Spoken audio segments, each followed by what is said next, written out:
श्री गजेंद्र सिंह शेखावत ने आज यहां केंद्रीय पर्यटन मंत्री का कार्यभार संभाला। पर्यटन मंत्रालय की सचिव सुश्री वी विद्यावती तथा मंत्रालय के अन्य वरिष्ठ अधिकारियों ने मंत्री का स्वागत किया। श्री शेखावत को पर्यटन मंत्रालय के वरिष्ठ अधिकारियों ने मंत्रालय की योजनाओं और पहलों के बारे में जानकारी दी। इस अवसर पर बोलते हुए श्री शेखावत ने आभार व्यक्त किया कि उन्हें भारत को वैश्विक स्तर पर प्रदर्शित करने और दुनिया को हमारे देश में आमंत्रित करने की यह जिम्मेदारी दी गई है। मंत्री ने कहा, जैसा कि प्रधानमंत्री श्री नरेंद्र मोदी ने अपने विभिन्न दौरों और शब्दों के माध्यम से हमारे पर्यटन क्षमता के बारे में जोर दिया है, हम इसे बढ़ाने की दिशा में काम करेंगे। कश्मीर से कन्याकुमारी तक हमारे विभिन्न प्राकृतिक और सांस्कृतिक विरासत स्थलों को उजागर करेंगे। जोधपुर 26 अक्टूबर। Social news. केंद्रीय संस्कृति एवं पर्यटन मंत्री गजेंद्र सिंह शेखावत ने शनिवार को विश्वास जताया कि भारतीय जनता पार्टी भाजपा हरियाणा की चुनावी सफलता को दोहराएगी और महाराष्ट्र तथा झारखंड में पूर्ण बहुमत के साथ सरकार बनाएगी।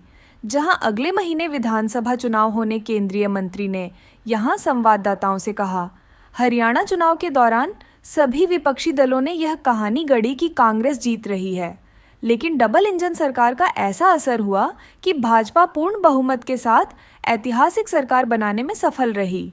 मैं विश्वास के साथ कह सकता हूं कि भाजपा झारखंड और महाराष्ट्र में भी पूर्ण बहुमत के साथ सरकार बनाने में सफल होगी। भाजपा ने कई एग्जिट पोल की भविष्यवाणियों को झुठलाते हुए हरियाणा चुनाव में 90 में से 48 सीटें जीतकर लगातार तीसरी बार उत्तरी राज्य में सरकार बनाई। महाराष्ट्र में भाजपा शिवसेना और राष्ट्रवादी कांग्रेस पार्टी के साथ गठबंधन में है। इस बीच गजेंद्र शेखावत ने राजस्थान में आगामी उपचुनावों में भाजपा के अच्छे प्रदर्शन को लेकर भी भरोसा जताया। राजस्थान में 13 नवंबर को 7 विधानसभा सीटों दौसा, सलूम्बर, झुंझुनू, रामगढ़, चौरासी, खीवसर और देवली उनियारा पर उपचुनाव होंगे। 7 विधानसभा सीटों में से 5 सीटें कांग्रेस और उसके सहयोगी दलों के मौजूदा विधायकों के 2024 के आम चुनावों में लोकसभा सदस्य के रूप में चुने जाने के बाद रिक्त हो गई हैं। 2 सीटें रामगढ़ और सलूम्बर क्रमशः जुबैर खान और भाजपा विधायक अमृतलाल मीना के निधन के बाद रिक्त हो गई थीं। 13 नवंबर को रामगढ़ और सलूम्बर के अलावा दौसा, झुंझुनू, देवली उनियारा, खींवसर और चौरासी में उपचुनाव होंगे। शुक्रवार को नामांकन दाखिल करने के अंतिम दिन तक 7 विधानसभा क्षेत्रों के लिए कुल 94 उम्मीदवारों ने अपने नामांकन दाखिल किए। देश में विभिन्न विधानसभा क्षेत्रों में उपचुनाव महाराष्ट्र और झारखंड विधानसभा चुनावों के साथ हो रहे हैं। झारखंड में 2 चरणों में मतदान होगा, 13 नवंबर और 20 नवंबर, जबकि 288 सदस्यीय महाराष्ट्र विधानसभा के लिए मतदान एक चरण में 20 नवंबर को होगा। भारत के संस्कृति और पर्यटन मंत्री गजेंद्र सिंह शेखावत आज अपना 57वां जन्मदिन मना रहे हैं। 3 अक्टूबर 1967 को राजस्थान के जैसलमेर में जन्मे शेखावत की दूरदृष्टि और प्रतिबद्धता ने भारत के विकास में योगदान दिया है। भारतीय जनता पार्टी भाजपा के एक प्रमुख नेता के रूप में शेखावत ने केंद्रीय कृषि एवं किसान कल्याण राज्य मंत्री और जल शक्ति मंत्री सहित विभिन्न प्रमुख पदों पर कार्य किया है। किसानों के कल्याण और जल संरक्षण के प्रति उनका समर्पण उल्लेखनीय रहा है, जिसमें राजस्थान के जल की समस्या का समाधान शामिल है। शेखावत के शुरुआती जीवन के बारे में बात करें तो उनका पालन पोषण एक राजपूत परिवार में हुआ था। उनके पिता शंकर सिंह शेखावत एक वरिष्ठ सरकारी अधिकारी थे। शेखावत ने राजस्थान के जोधपुर में जय नारायण व्यास विश्वविद्यालय से दर्शन शास्त्र में स्नातकोत्तर की पढ़ाई की। शेखावत का राजनीति में प्रवेश 1992 में जेएनयू विश्वविद्यालय में छात्र संघ के अध्यक्ष के रूप में उनके चुनाव के साथ शुरू हुआ। बाद में वे भारतीय जनता पार्टी की किसान शाखा भाजपा किसान मोर्चा के राष्ट्रीय महासचिव बने। 2014 में वे जोधपुर निर्वाचन क्षेत्र से 4,10,051 मतों के उल्लेखनीय जीत के अंतर से 16वीं लोकसभा के लिए संसद सदस्य चुने गए। शेखावत ने किसानों को प्रभावित करने वाले मामलों पर सक्रिय रूप से बात की है और उनकी भलाई और आजीविका को बढ़ाने के उद्देश्य से नीतियों का समर्थन किया है। राजस्थान का प्रतिनिधित्व करने वाले एक राजनेता के रूप में उन्होंने क्षेत्र की जल कमी की चुनौतियों से निपटने के लिए जल संरक्षण और प्रबंधन की पहल को प्राथमिकता दी है। गजेंद्र सिंह शेखावत आज अपना 57वां जन्मदिन मना रहे हैं। हम राष्ट्र की सेवा के लिए उनके अथक प्रयासों को स्वीकार करते हैं तथा उनके प्रयासों में निरंतर सफलता की कामना करते हैं। शिमला, हिमाचल प्रदेश, भारत, 24 अक्टूबर ANI। हिमाचल प्रदेश के मुख्यमंत्री सुखविंदर सिंह सुक्खू ने गुरुवार को नई दिल्ली में केंद्रीय संस्कृति और पर्यटन मंत्री गजेंद्र सिंह शेखावत से मुलाकात की। अपने आधिकारिक हैंडल एक्स पर मुख्यमंत्री सुक्खू ने पोस्ट किया, आज नई दिल्ली में केंद्रीय संस्कृति और पर्यटन मंत्री RGS जोधपुर से शिष्टाचार भेंट हुई। इस मुलाकात के दौरान राज्य में पर्यटन को बढ़ावा देने के लिए राज्य सरकार द्वारा चलाई जा रही योजनाओं पर गहन चर्चा हुई। हमारी सरकार बड़े पैमाने पर जल क्रीड़ा गतिविधियों को बढ़ावा दे रही है।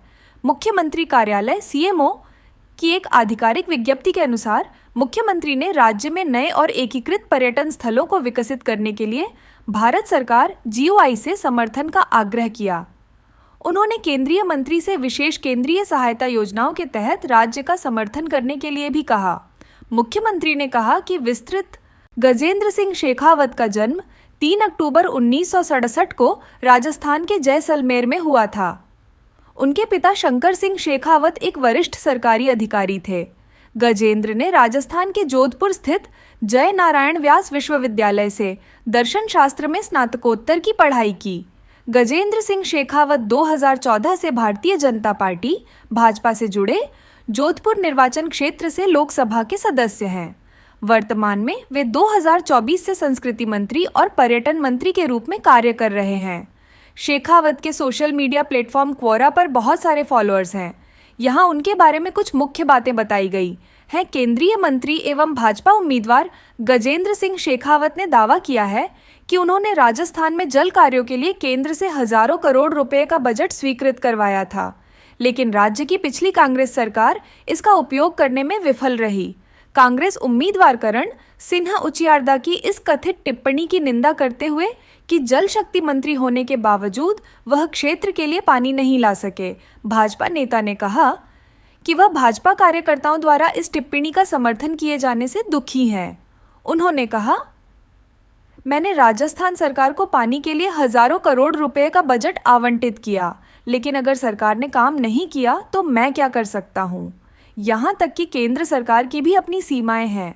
पानी राज्य सरकार का मामला है और इस पर काम करना उनकी जिम्मेदारी थी, लेकिन उन्होंने ऐसा नहीं किया और भ्रष्टाचार में लिप्त रहे। शनिवार को पोखरण के अजासर गांव में एक रैली को संबोधित करते हुए शेखावत ने कहा कि उनके अपने लोग उनके चेहरे पर कीचड़ फेंक रहे हैं। उन्होंने कहा, कांग्रेस उम्मीदवार कह रहे हैं कि जल मंत्री होने के बावजूद शेखावत पानी नहीं ला सके। मुझे दुख है कि हमारे अपने लोग उनके साथ खड़े हैं, उनकी भाषा बोल रहे हैं और मुझे बदनाम कर रहे हैं। उन्होंने कहा कि वह लोगों के बीच वोट मांगने नहीं बल्कि अपनी पीड़ा व्यक्त करने आए हैं। मंत्री ने कहा कि उन्हें इस बात से बहुत दुख हुआ कि लोग और युवा इन आरोपों का विरोध नहीं कर रहे हैं और इसके बजाय सोशल मीडिया पर इन आरोपों का समर्थन कर रहे हैं। केंद्रीय मंत्री गजेंद्र सिंह शेखावत ने रविवार को यहां कहा कि भारत 2025 में दिल्ली के रायसीना हिल परिसर के उत्तर और दक्षिण ब्लॉक को दुनिया के सबसे बड़े संग्रहालय के रूप में विकसित करेगा, जो फ्रांस के लॉवर संग्रहालय से लगभग 2 गुना बड़ा होगा। पर्यटन एवं संस्कृति मंत्री ने कहा कि इस उद्देश्य के लिए फ्रांस और भारत के बीच एक समझौते पर हस्ताक्षर किए गए हैं। उन्होंने कहा कि वह विश्व की सबसे बड़ी संग्रहालय परियोजना को क्रियान्वित करने के अवसर का हिस्सा बनकर भाग्यशाली और गौरवान्वित महसूस कर रहे हैं। शेखावत केंद्रीय कैबिनेट मंत्री के रूप में शपथ लेने के बाद पहली बार यहां पहुंचे और अपने जोधपुर लोकसभा क्षेत्र में मीडिया से बात कर रहे थे। उन्होंने कहा, जब सेंट्रल विस्टा पुनर्विकास परियोजना पूरी हो जाएगी और 2025 में कार्यालय स्थानांतरित हो जाएंगे तो उत्तर और दक्षिण ब्लॉक को एक संग्रहालय में बदल दिया जाएगा और यह दुनिया का सबसे बड़ा संग्रहालय होगा। उन्होंने कहा कि यह पेरिस के लॉवर संग्रहालय से लगभग 2 गुना बड़ा होगा। शेखावत ने कहा कि प्रस्तावित संग्रहालय भारत की 5000 वर्षों से अधिक की कहानी बताएगा। केंद्रीय मंत्री ने यह भी कहा कि विश्व धरोहर समिति की बैठक, जिस पर भारत भी हस्ताक्षर करता है, अगले महीने पहली बार देश में आयोजित की जाएगी। उन्होंने कहा, मुझे विश्वास है कि विश्व धरोहर स्थलों की संख्या के मामले में तीसरे स्थान पर मौजूद भारत को इस बार एक और धरोहर स्थल मिलेगा। केंद्रीय जल शक्ति मंत्री गजेंद्र सिंह शेखावत ने रविवार को कहा कि देश के 72% घरों तक पेयजल सुविधा पहुंच चुकी है और शेष घरों तक दिसंबर 2024 तक पहुंच जाएगी। सिंह ने यहां असम से आए पत्रकारों के एक समूह को बताया कि जब 2019 में जल जीवन मिशन शुरू हुआ था, तब 16% से अधिक घरों में पेयजल की सुविधा थी। उन्होंने इस बात पर जोर दिया कि योजना का कार्यान्वयन राज्य सरकारों की जिम्मेदारी है और प्रत्येक राज्य को अलग अलग भौगोलिक चुनौतियों का सामना करना पड़ता है तथा जल संसाधनों की उपलब्धता अधिक से लेकर दुर्लभ तक होती है। उन्होंने कहा, हमने राज्य सरकारों के परामर्श से एक दिशा निर्देश तैयार किया था और योजना का कार्यान्वयन उसके अनुसार किया गया। केंद्रीय मंत्री ने कहा कि कोविड के 2 वर्षों के दौरान आई चुनौतियों के बावजूद मैं गर्व के साथ कह सकता हूं कि 72% घरों तक पेयजल की सुविधा पहुंच गई है। सिंह ने कहा कि प्रधानमंत्री नरेंद्र मोदी ने संकल्प लिया है कि प्रत्येक घर को पेयजल सुविधा उपलब्ध कराई जाएगी और हम दिसंबर 2024 तक इसे सुनिश्चित करने के लिए प्रतिबद्ध हैं। नदियों को जोड़ने के संबंध में केंद्रीय मंत्री ने कहा कि कई राज्य या तो बाढ़ की समस्या या सूखे की स्थिति का सामना कर रहे हैं।